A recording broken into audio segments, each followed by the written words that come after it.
Next और last operation है हमारा curl of a vector field. तो हम यहाँ पे स्टार्ट लेंगे by using the definition of gradient.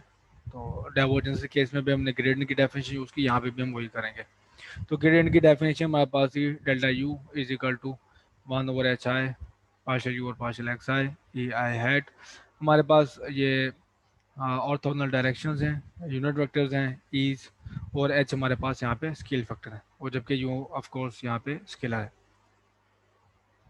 तो अगर आप इसको यू की जगह पे कोऑर्डिनेट्स की बात करें, जो एक्स के की मैं बात कर रहा हूँ यहाँ पे, तो अगर मैं एक्स का ग्रेडियंट लूँ तो मेरी डेफिनेशन के मुताबिक यहाँ पे आ जाएगा पार्शल एक्स के और पार्शल एक्स आई। ठीक है, यहाँ पे आ जाएगा पार्शल एक्स के और पार्शल एक्स आई।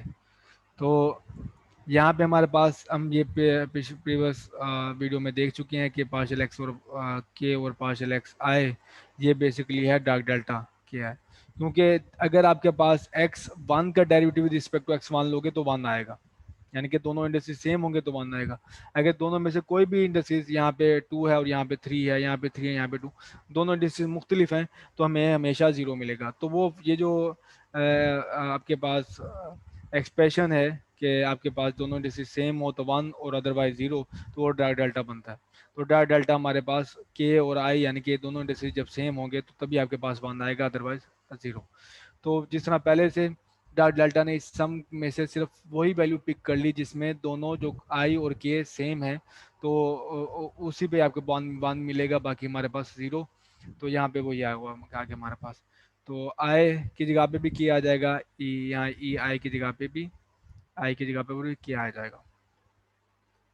तो ये तो प्रीवियस हमने डेफिनेशन यूज़ किया, लेकिन अब हम देखेंगे कि जो अगर आप ग्रेडियंट का जो कैलकुलस का रूल है एनालिसिस में, एक रिजल्ट है ये, कि अगर आप ग्रेडियंट का कर लें तो हमेशा हमें मिलता है जीरो। तो इस ग्रेडियंट का मैं कर लूँगा, तो ये हमारे पास इस राइट हैंड साइड बन जाएगी कर्ल ऑफ 1/h के ई पावर ई हैट के।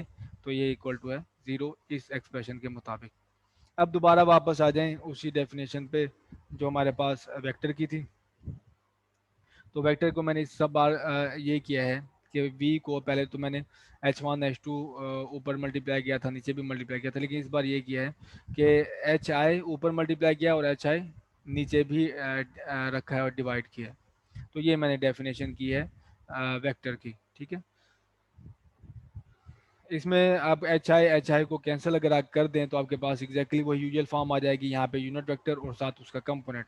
लेकिन ये आप देखोगे कि हमें यूज़फुल होगा क्योंकि इस एक्सप्रेशन में ये रिजल्ट यूज़ हो रहा है, नीचे 1/h की है, ई की है। तो अगर आप इसका कर लें इस पूरे एक्सप्रेशन का, तो कर्ल ऑफ दिस आएगा। ठीक है, अगर मैं वी का कर लूँ, curl of v is equal to curl of H I we i e I hat over H I. तो यहाँ पे दो चीज़ें हैं, इसमें एक स्केलर है और एक वेक्टर है। तो अगर स्केलर और वेक्टर का मैं कर लूँ तो मेरे पास ये रिजल्ट आएगा। ये हमारे पास स्केलर है फाई और वेक्टर ये है। Scalar curl of E plus gradient of scalar and curl of या क्रॉस प्रोडक्ट ऑफ बी। तो यही डेफिनेशन मैंने यहाँ पे अप्लाई की। इस केस में हमारे पास जो फाई है, फाई का काम कर रहा है वो एच आई और वी आई है, और जो वी का काम कर रहा है वो ई आई हैट ओवर एच आई है। तो यहाँ पे वी की जगह पे ई आई हैट ओवर एच आई आ गया, और यहाँ पे हमारे पास फाई की जगह पे एच आई वी आई है, और यहाँ पे वी की जगह पे ई आई हैट ओवर एच आई। हम इस रिजल्ट से देख चुके हैं कि अगर आप कर लें इसका ई आई और ई आई और एच आई का, वो हमारे पास होता है इक्वल टू ज़ीरो। तो ये देखें, ये ज़ीरो है, तो पहली टर्म तो हमारे पास जाती रहेगी, जबकि दूसरी टर्म हमारे पास ये आ जाएगी। तो दूसरी टर्म मैंने एज इट इज़ यहाँ पे लिख ली, sum over I gradient of H I we I cross product with E I hat over H I. तो इस पे मैं ग्रेडियंट की डेफिनेशन अब अप्लाई करूंगा। Gradient of H I we I है, तो उसके ग्रेडियंट की डेफिनेशन के मुताबिक मेरे पास आएगा ये जो पूरा है इसका ग्रेडियंट लेना है हमने।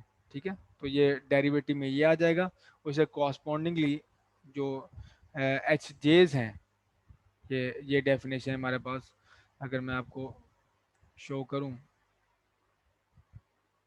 ग्रेडियंट की डेफिनेशन जो भी हमने डिफाइन की है प्रीवियस लेक्चर्स में, तो ये रहा मेरे पास ग्रेडियंट, ठीक है, ग्रेडियंट के 1/hi पार्शल यू और पार्शल एक्स आई।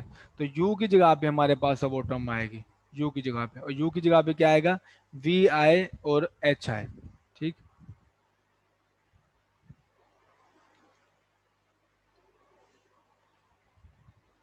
तो ये आ गया मेरे पास यू की जगह पे एच आई वी आई। तो दोनों इंडिसेस सेम ना हो इस वजह से मैं इसका सम के ऊपर जे यूज़ कर रहा हूँ। तो partial over partial x j h I we i a j over h j. अब इस डेफिनेशन को यूज़ करें, आप पुट करें इसमें ग्रेडियंट की जगह पे। तो ग्रेडियंट की जगह जब आप पुट करेंगे तो आपके पास ये देखिए पूरा एक्सप्रेशन ये है, ठीक है, एच आई जे और ये ई जे हेड क्रॉस प्रोडक्ट ई आई। तो यहाँ पे आप लेविस-विटा की डेफिनेशन यूज़ कर सकते हैं। तो क्रॉस प्रोडक्ट की जगह पे मेरे पास आ जाएगा लेविस-विटा। तो लेविस-विटा है ई जे का क्रॉस प्रोडक्ट आई के साथ, वो बनेगा जे आई के ई के हैट, ठीक है, जे क्रॉस आई है, आई क्रॉस जे नहीं है, जे आई के ई के हैट। तो अब मैं इन सारे सम को इकट्ठा लिखूंगा। यहाँ पे देखें जे पे भी सम है, आई पे भी सम है, यहाँ पे के भी आ गया, के पे भी सम बन गया। तो जे आई के, याद रहे कि एक सम जो हमारे पास यहाँ पे पहले से मौजूद था आई, एक सम हमारे पास जे यहाँ पे आया, अब एक तीसरा सम यहाँ पे है। तो इस सारे सम इकट्ठे जे आई के नीचे 1/, H J h I H के इंटू एप्सलॉन जे आई के, और ये रिजल्ट हमारे पास। आप इसको याद रखने के लिए इस तरह से भी लिख सकते हैं कि जो मैंने एक्सप्रेशन अभी लिखा है ये बिल्कुल ये है, ठीक है, 1/h1 H2 H3 अगर आप एक डिटर्मिनेंट के साथ मल्टीप्लाई कर दें, और डिटर्मिनेंट है ये H1 E1 हैट पहली रो में, H2 E2 hat, H3 E3 hat second row में हमारे पास डेरिवेटिव, थर्ड रो में हमारे पास कंपोनेंट्स विद स्केल फैक्टर। तो इसको अगर आप लिखोगे कंपोनेंट वाइज तो आपके पास एग्जैक्टली ये एक्सप्रेशन आएगा, ठीक है। याद है कि ये सम को ओपन किया गया है, और ये लेविस बीटा की वैल्यू 1 है या -1 या फिर 0 है। एग्जाम्पल देख लें इसको कि अगर आप curl of a vector in cylindrical coordinates क्या होगा। तो यहाँ पे आ गया हमारे पास, ये देखिए H1 होता है सिलेंड्रिकल में, H2 R होता है, H3 1 होता है।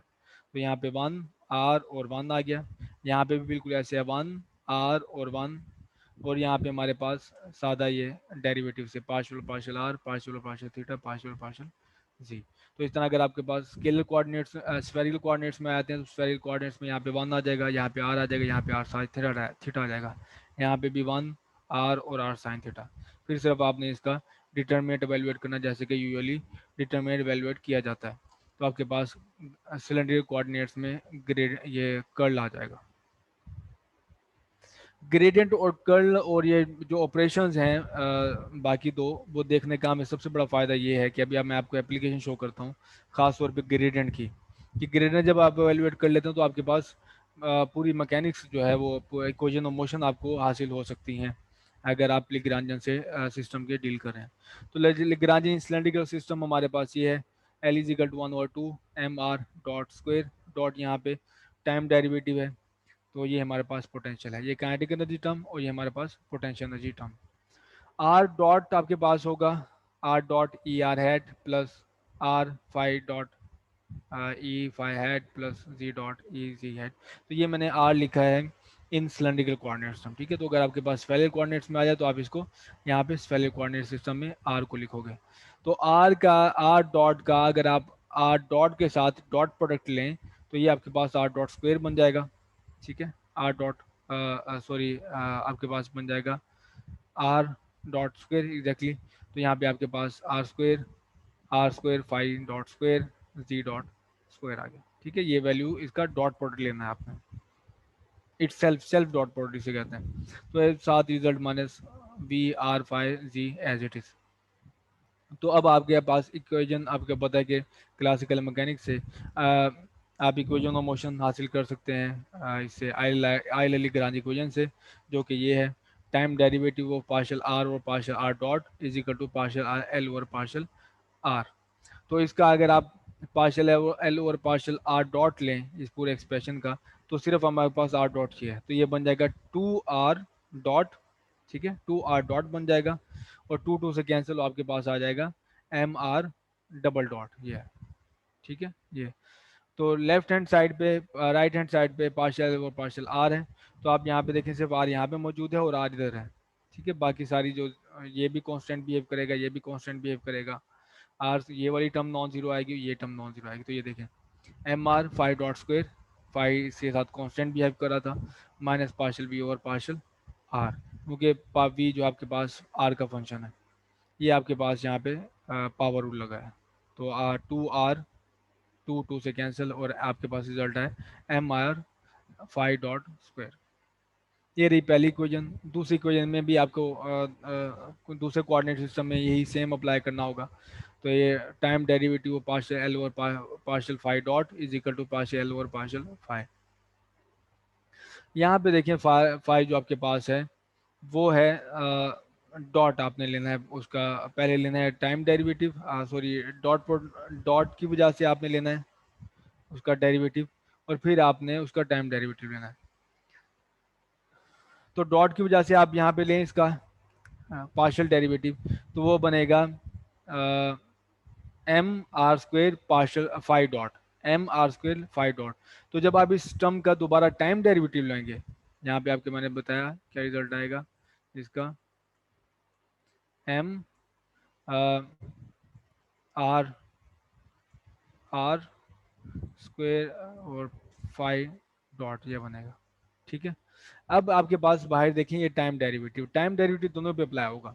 आर ये अब इसको डील करेगा प्रोडक्ट रूल, एक टर्म आर है और दूसरा फाइव है आपके पास। तो एक मरतबा फाइव का डेरिवेटिव आएगा, फाइव डॉट का डेरिवेटिव और डबल डेरिवेटिव बन जाएगा आर एज इट इज। फिर आर का डेरिवेटिव आएगा five dot as it is. तो यहाँ पे यूज हुआ है product rule. Right hand side पे आप सिर्फ पार्शियल और पार्शियल फाइव लें, तो आपके पास यहाँ पे पूरे एक्सप्रेशन में देखें फाइव यहाँ पे कहीं नहीं है, सिर्फ यहाँ पे फाइव है। तो इस वजह से फाइव का डेरिवेटिव आ जाएगा। थर्ड भी आप वर्कआउट कर सकते हैं, वो इन दोनों से ज़्यादा आसान है।